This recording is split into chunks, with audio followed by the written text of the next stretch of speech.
Last week on Hell's Paradise, Gabimaru emerged victorious from the Shogun's impromptu battle royale. He and Sagiri boarded a ship for the island with a bunch of other executioners and criminals, and the quest for the elixir of life has finally begun. We enter the episode with Gabimaru and Sagiri walking on the island. Gabimaru has his hands bound behind his back. We find out that technically this is an expectation for the criminals, but only Sagiri is actually enforcing it.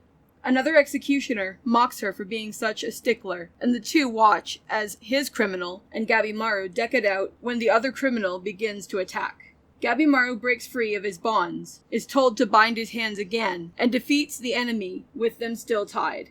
We now know that Gabimaru could free himself at any time of his choosing, which means the only thing the binding is doing is slowing down the progression of him and Sagiri. Yet she insists they follow the rules, and tells Gabimaru that she'll kill him if he does not comply. The other executioner then lets two more key details slip.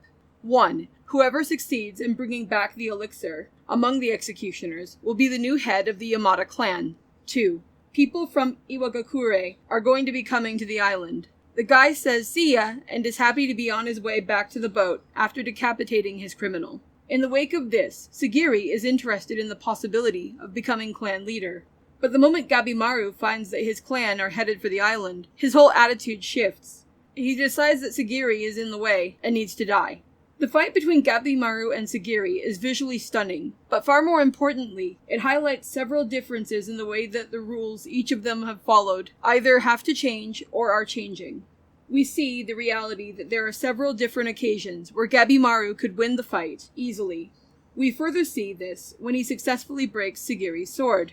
Yet when he has her pinned and could easily kill her from a technical standpoint, a battle between figures of his past show us just how much Gabimaru has grown and changed.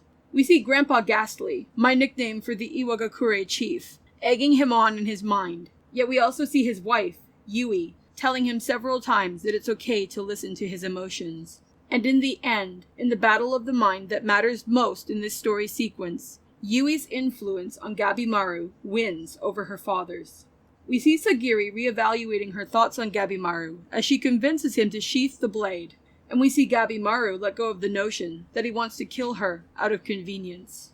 Because the key to the battle between these two characters isn't who can kill who, but rather whether each can and will realize why the other should continue to live. It's crucial that they establish this here before anything more dire can be faced by them together. Because if they don't have each other's backs fighting against the island, regardless of being executioner or criminal, they will fail and likely perish.